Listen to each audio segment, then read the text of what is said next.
new AI use cases and workflows. Case study in retail and commerce. A best practices presentation brought to you by the AI Leaders Council. My name is Neil Brown, Executive Director of the AI Leaders Council. And with that, I'm very pleased to introduce our panelists today, Nina Hadzi-Antic, Director of Customer Experience at Birdy Grey, a bridal dress retailer, and Erica Clayton, Head of Partnerships at Forethought. Ladies, welcome, and take it from here.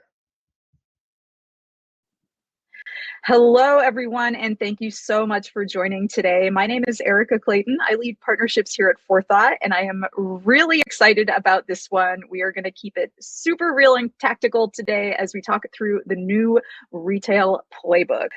We're going to walk through what's working in retail customer experience right now, and then we're going to hear directly from Birdy Grey on how they've implemented AI and what it's doing for them. So, a quick agenda for us on this call. I'll spend about 5 minutes grounding us in what we're seeing across the retail space. And then I'm going to hand it over to Nina from Birdy Grey to walk through their journey. And when we're going to go over some scenarios together at the end, and hopefully you'll be able to walk away with some things that you can put into practice with your teams.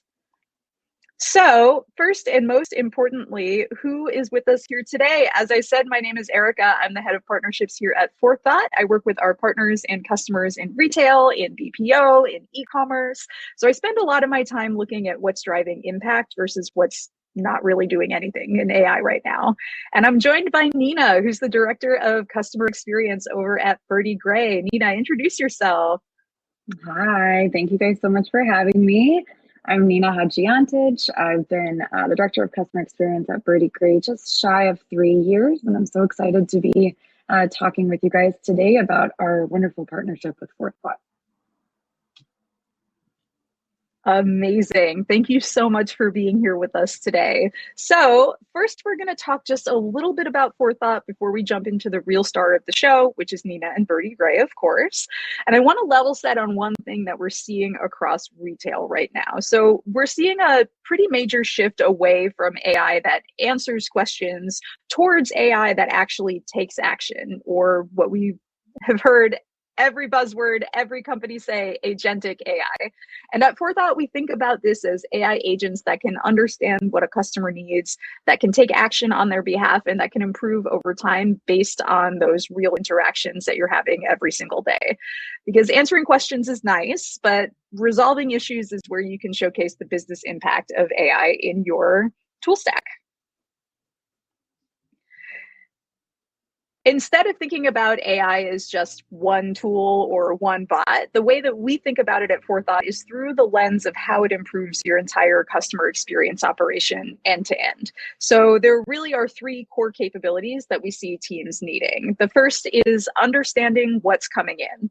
So not only keywords, but intent and urgency and sentiment. That way you can route and prioritize your support tickets and interactions correctly.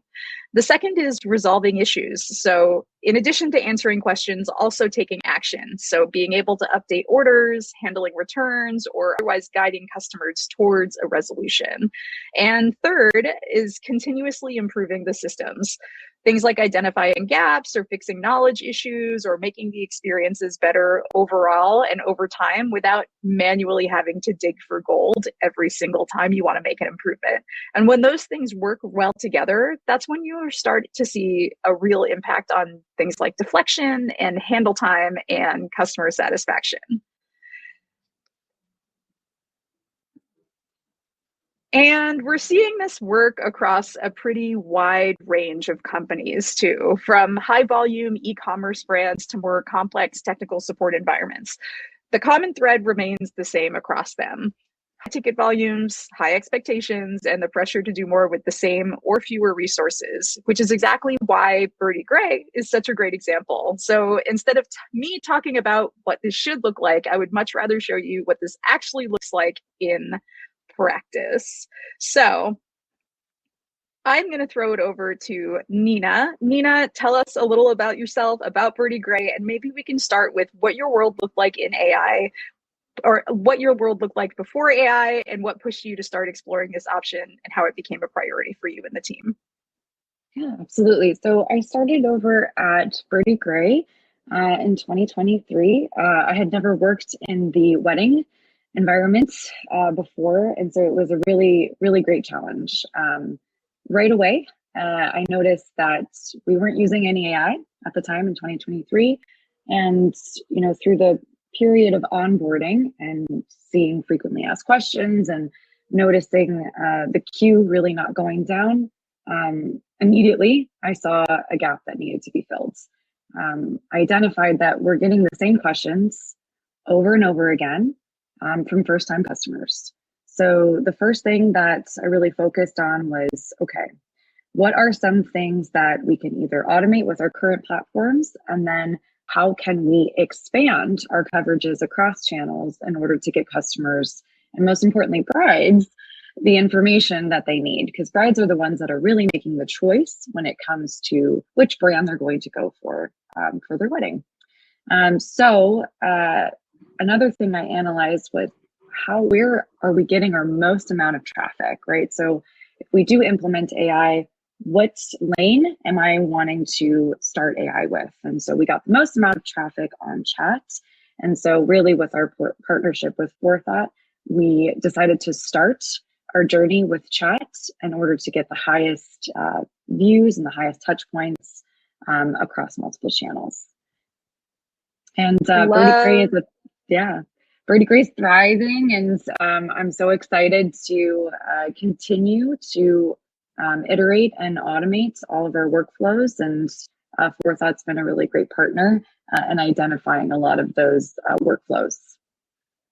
I absolutely love that you started with chat right out of the gate, because so many teams are afraid of putting volume through their AI agents at the start, but you went straight for it and you saw some really great success in putting as much volume as you could through the AI agent. And I love that. So can you tell us a little bit about why retail teams are moving to AI? Why now? What is so good about it? Yeah, I think a lot of the commonly asked questions that we receive, one, agents are sick of answering them. It's simply, in many cases across e-commerce spaces, not just at Birdy Grey, but at other places, everybody uses macros, and our agents can do so much more than just apply a macro.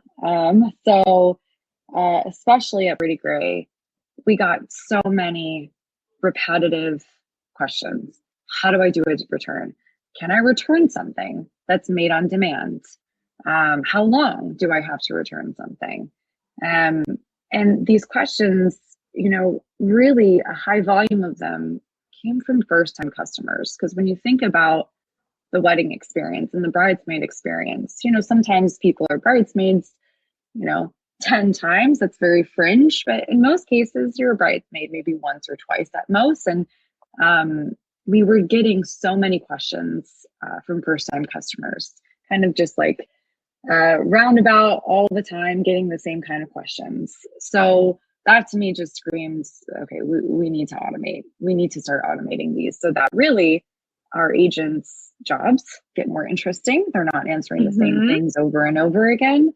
And then also so that customers don't have to contact us and wait in the queue to get a response. They can just get everything they need straight from the website. And again, we really focused on launching on chat first. The most amount of traffic that we get is on chat. We extended our chat operating hours as well. So we have live chat support from 6 a.m. until midnight. And because, we saw a lot of traffic on the website later in the day, because a lot of people are shopping, after work. So we really doubled down on our chat widgets and made sure that even if, something isn't deflected, they can get to an agent at most hours of the day. But we also really wanted to focus on reducing response times, of course. because many times it's really, really quick and short questions that can be fully automated, and fully automated to completion, right? So returns and exchanges is a really great example.